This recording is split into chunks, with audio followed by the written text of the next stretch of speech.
Taste చూద్దాం ఏ విధంగా ఉందో. హాయ్ ఫ్రెండ్స్, అందరు బాగున్నారా? నేనైతే చాలా బాగున్నాను. మీరు కూడా బాగుండాలని మనస్ఫూర్తిగా కోరుకుంటున్నాను.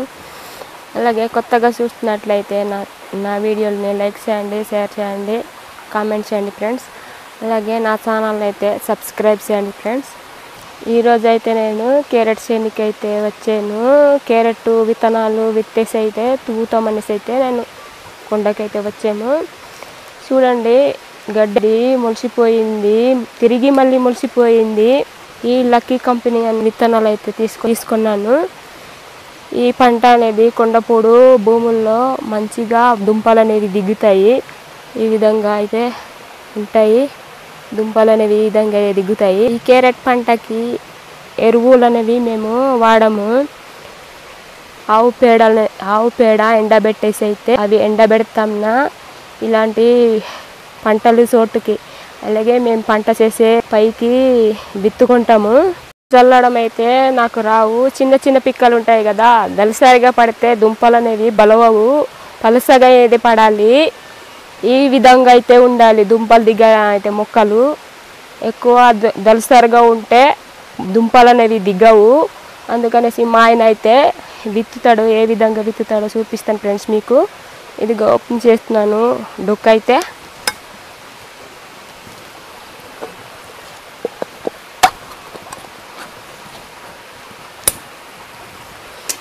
విత్తనాలు అయితే ఈ విధంగా ఉంటాయి ఫ్రెండ్స్. ఇది చిన్నవి ఈ రకమైన పిక్కలు. ఇవి పల్సగా అయితే విత్తుతేనే బాగా పంట అనేది వస్తుంది. మా ఆయన విత్తనాలు అనేవి జల్లుతున్నారు. నాకైతే జల్లడం అయితే రాదు, అందుకనేసి నేను జల్లలేదు. అవి కూడా పల్సగా విత్తాలి. పల్సగా విత్తితేనే దుంపలు అనేవి దిగుతాయి. అందుకనేసి నీవు విత్తితే దళసరి చేస్తామనేసి నేనే విత్తుతానన్నాడు మా ఆయన. పల్సగా విత్తు, బాగా విత్తనం అని.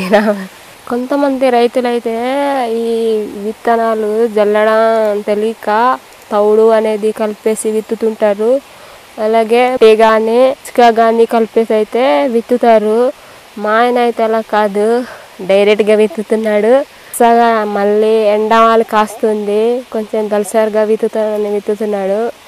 ఎండ కాస్తే కొన్ని మొలుస్తాయి, కొన్ని మొలవవు. తడి అనేది ఉంటేనే మొలుస్తాయి అనేసి కొంచెం దళసరిగా విత్తుతున్నాడు. విత్తనాలు విత్తిన తర్వాత అయితే తువ్వాలి.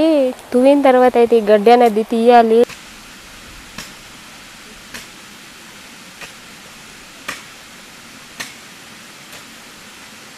తువ్వడం అయితే ఎంత దాకా తువ్వేం ఫ్రెండ్స్. కొంచెం ఉంది తువ్వడానికైతే. ఇప్పుడు 2 గంటలు అయిపోయింది టైము. ఆకలి వేస్తుంది. తినడానికి మేము క్యారెట్ తీసుకురాలేదు, ఆకలి అవుతుంది. పంచపళ్ళు పండి ఉందేమో అనేసి చూసాము. పండి ఉంది, ఒకటి ఏరి పెట్టుకొని ఉన్నాము. ఇప్పుడైతే వెళ్ళేసి ఆ పంచపళ్ళు తింటాము. ఇప్పుడు చేతులు కడుక్కోవాలి నీట్గా. కడుక్కొని తర్వాత అయితే తింటాము. తిన్న తర్వాత అయితే ఈ విధంగా ఉంటుంది. అయితే పంచపల్లి తీసుకొస్తున్నాడు. అది తీసుకొస్తుంటే జారి పడిపోయిందట కింద నుంచి. ఎంత కష్టపడి తీసుకొస్తున్నాడు. పనసపండు సింపి చూద్దాం ఎలా ఉంటుంది. మాకి చేనులోనే వాటర్ అనేవి పైనుంచి అయితే వస్తున్నాయి. చాలా మంచి వాటర్ ఇవి.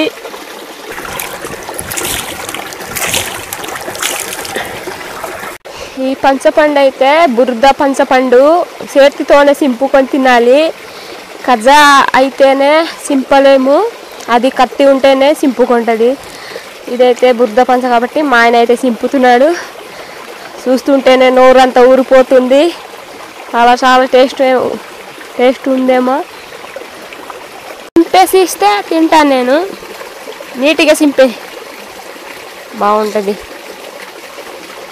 చూస్తుంటేనే నోరంతా ఊరిపోతుంది. టేస్ట్ చూద్దాం ఏ విధంగా ఉందో. చాలా బాగుంది. ఏదో ఒక 2 తింటే కడుపు నిండిపోయినట్టే.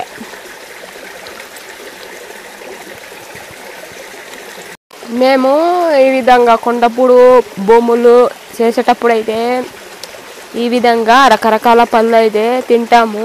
కేరజ్ అనేది తీసుకురాము. భూములు కొండపూడు పనులు చేసేటప్పుడు ఈ విధంగా రకరకాల పళ్ళు అనేది మాకు దొరుకుతాయి. సీజన్ బట్టి ఈ విధంగా కడుపు నింపుకుంటాము. కేరజ్ అనేది తీసుకురాము. పండు ఈ సీజన్లో అయిపోయే ఈ పళ్ళు అనేది ఇదే శివారి పళ్ళు మేము తినడానికి.